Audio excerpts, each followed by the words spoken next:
Goeiedag en baie welkom by Landbouspore waar TLU SA in gesprek tree met mense en organisasies wat bydra om boere veilig en volhoubaar op hulle grond te hou. Vandag gesels ons met Cabanac van Morning Shot, 'n nuusmedia maatskappy wat daarop fokus om Suid-Afrikaners te help om selfstandig en onafhanklik te word. En ons gaan vandag 'n bietjie gesels oor die begrip onteiening sonder vergoeding, 'n baie aktuele onderwerp wat nou ook baie in die nuus is en wat 'n groot ingreep op die toekoms van Suid-Afrika gaan hê. Welcome Roman, thank you for participating in your program. Thank you, meneer. Thank you for your kind invitation. We would like to start off by asking you, after the Parliament yesterday luckily voted against Article 25, the change of that, where are we now? What is the situation for the future regarding expropriation without compensation?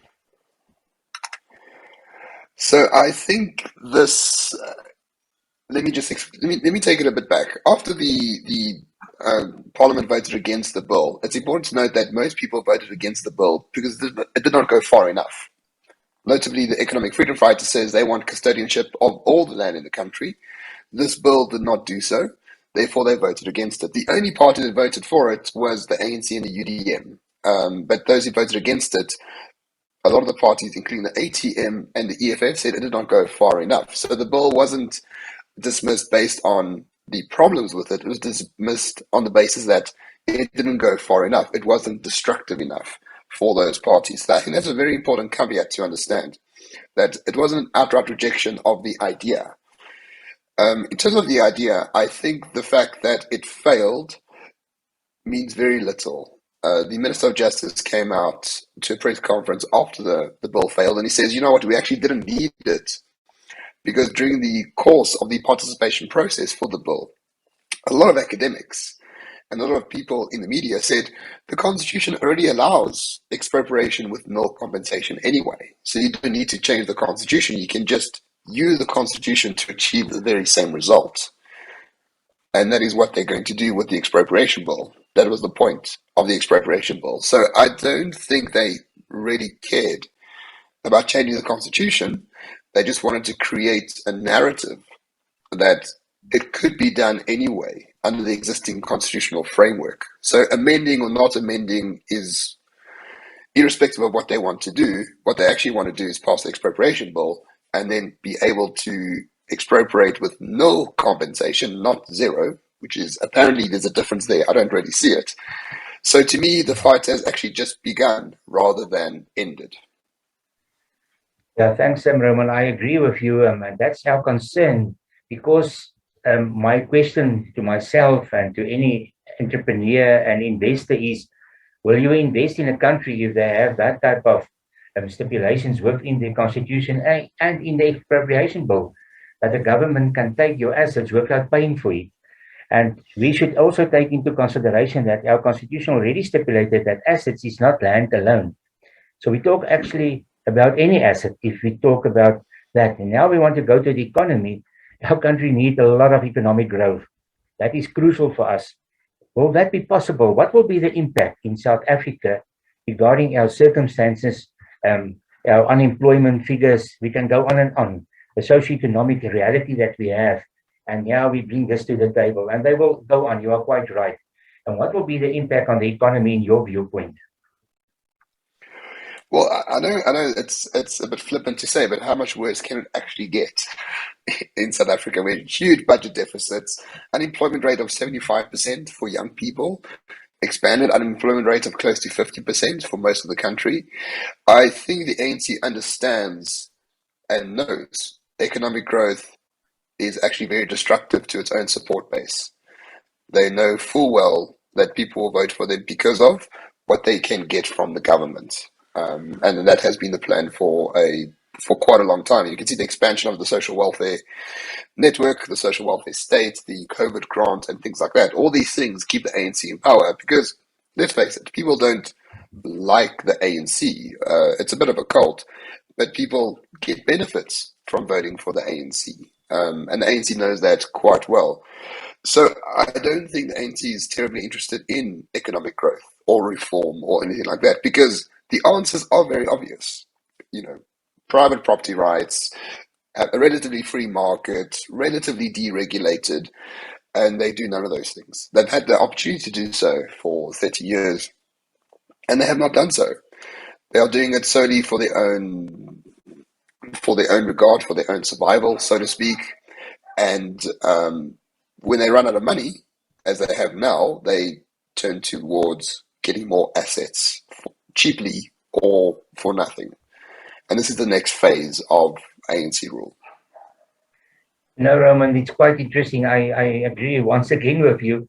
At this stage, we do have approximately 6.1 million people paying taxes in South Africa, individuals now, and we already have about 27.8 million people get social grants from the state. And how sustainable is that process? Because when they run out of money, what then? And I think they're building a time bomb for this country. And what will be the outcome if the money is running out? Because we always talk, we should actually make sure that we stay in a process of private ownership and a relatively free market system, that's market orientated. And we should stay away from socialism and communism. But in reality, the ANC already took our country to that with that social grants. No, they certainly have. They certainly have. And I think, funny enough, I think a bit off topic, but the mandatory vaccination proposals by big business, by journalists, and by the politicians of this country, I think that's going to be a very important inflection point into determining what people will actually accept from the states. The South Africans don't want a vaccine mandate. Those who can be vaccinated have done so. Most people don't care about the vaccine. Most people don't care about the virus because they've had it, or they're focusing on getting jobs, or they're focusing on putting bread on the table, or they're focusing on things that are much more important to them. But if the government carries on with this mandate, I think that's the inflection point for real unrest and real violence and real anxiety. So, funny enough, you can bribe a population for a decade or two, but if you try to enforce for a medical procedure, that could be the inflection point. Funny enough, the 2 years of brutality by the states during the course of the lockdown, I mean, you and I, perhaps we felt it in some ways, but the underclass, the poor, have been brutalized by it. And I think patience is wearing very thin, and the mandate is just an extension of that brutality for a lot of people. So ironically, the pandemic was the trap, and the ANC fell right into it. We will see where it goes from here. But I expect a lot of anxiety, possibly a lot more violence, and a fundamental shift in the political realignment of South Africa come 2024. Yeah, actually, this centralized control they want to establish on everything is the problem. And they took away the choice of people, that they can make their own choice regarding everything. And their policy environment create for the last few years already, every year, a growing unemployment.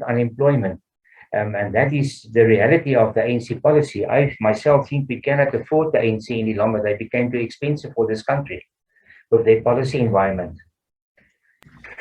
And the ANC agrees that they centralize most things, and then they agree that they don't have the best leaders, or they lack competence, or that they lack insight or strategy.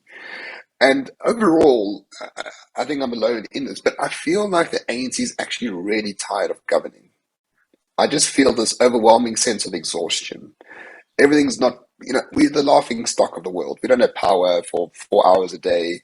There's massive corruption. It's just embarrassing to try to govern South Africa. The wave of the Ramaphosa thing is way gone. The wave of the democratic miracle is way over.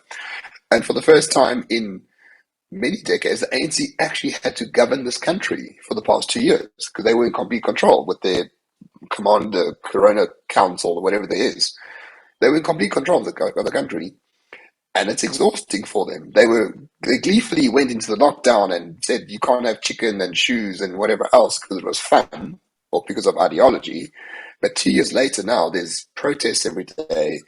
Ramaphosa is getting booed at rallies. International leaders are laughing at them. Load shedding is worse than ever. They've made their money. It's exhausting. Why deal with all this nonsense that they created. So I have a distinct feeling the ANC wants to achieve a lot of things through the expropriation bill and all of that, but I have the sense that they truly are exhausted in trying to govern this country. So we will see if that appetite for radicalism from the ANC continues. I'm not too sure yet. Yeah, actually added to that, perhaps they make this choice not to govern any longer because there's not any money further that they can actually took for themselves because they already done that. And now we have a lot of challenges. Roman, I want to talk about the future. We are now where we are with expropriation without compensation. I don't think the fight is over. Actually, I think, as you mentioned, it starts now. What should we do as citizens in this country? Where should we actually address this issue? I just want to put on the table that we are part of the ad hoc group for fighting for private ownership. And it's already about 53 organizations participating in that. And before this whole process, we interact with a lot of each other and try to influence the population for the reality, what will be the impact if we do have expropriation without compensation. But this ideological approach from them still is proceeding. We still have it on the table and it will not go away. What should we do? So I think it's important to discuss what game you wish to play. If you wish to play a political game, it's already lost. There's no politics in South Africa. There's power, there's influence, and there's money. Those are the only things that really change anything. A good friend of mine, the head economist at Sakelicha, Russell Lamberti, had a great interview where he talked about digging trenches. It's like, what can people do to dig a trench, to actually crystallize order in the chaos of the country? So arguably what's going to win is people who create the most order, who are the most strategic in creating communities or organizations that can rely on each other, that can defend their own interests, that create the institutions that defend their interests and their values and their ideas, and making sure those institutions are robust, resilient, and arguably not reliant on what the government wants or doesn't want. That sounds a bit vague, but really you stop expropriation without compensation, not because of some law. You stop it because you won't let it happen in your area or in your institution or your organization. If it did pass and the government wanted to send the army, for example, to expropriate something, we know that the army will probably not be fed like they did in KZN after the riots. They left after 2 weeks after the riots because the army wasn't fed. Like the enemies of our enemies are not strategic, smart, and think long term. We just have to out-strategize them. We have to stick together. We have to build a sense of order within our own communes. I'm talking metaphysically and physically. And it will stop when we say it stops.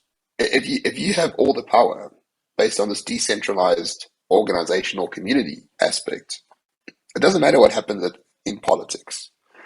If you can create the sense of order and defend it, you've already won. Because everything else is just chaos. Roman, thank you for that viewpoint. I think that you talk about digging the trenches. Quite often people say, yes, thanks for what you guys do. All the people participating, communicate a message to the world. But we will actually join you in the last trench. But I think perhaps we have only one trench. So we have to address it from the beginning. And our request is for people, put up your hands and participating and join organizations that you believe in their values and their way of doing things, and stay to a principle, because if you break a principle, only 1%, thereafter it's only a percentage discussion. It's not a principle discussion any longer. And I think that's very important, that we should bring our people on board as much as we can, so that South Africa stand up, and we actually have to bypass the ANC with their ideological approach and build a future for all the children in this country, because I think the ANC with their policy are busy stealing the future of everyone in this country. And we have to address that as well. No, absolutely. And I fully agree with that. And for example, I find in South Africa, we are used to delegating authority. Like we send our children to school and we assume the school has the best interests of our children at heart. And then now we're finding out that might not be the case. We delegate our security to a company that provides that service. We delegate a lot of things because there's a sense of order where you don't want to do everything in one go. My argument is not to do everything in one go. My argument is you need to build trust with yourself, your family, and those all around you. If you send your child to school, try be on the school governing body. Just look at what's happening. Try have a bit of influence to make sure it's in the best interest of your child and every other child to go to that school. Things only work if people care about them, if people work within them. Things don't work if you merely delegate and assume they have the same values as you or they want the same things as you. You have to create a sense of order in the chaos. South Africa is a land of chaos. You create order by sticking to your values and principles, by digging your trenches, whether it be in your community or at your children's school or in your organization. And you must make sure that you stand firm, and you must make sure that people see you are standing firm, and then they will come and join you because they also want a sense of order at the end of the day. Creating order is the most important aspect of this entire thing. Roman, we can discuss this for the whole day because there are so many inputs that we can put on the table regarding this. But I think that at the end of the day, if everyone accept the responsibility that life demands from you, and you stand up for that and stay to a principle, stick to a principle, and make sure that you build for the future and not try to rewrite the history that gained nothing for nobody if you rewrite the history. But we have to do something to make the day of tomorrow a better day. And unfortunately, with this expropriation, with the compensation, that will not be the case. No, that is true. That is true. And it's important to react against it, but we mustn't only be reactionary.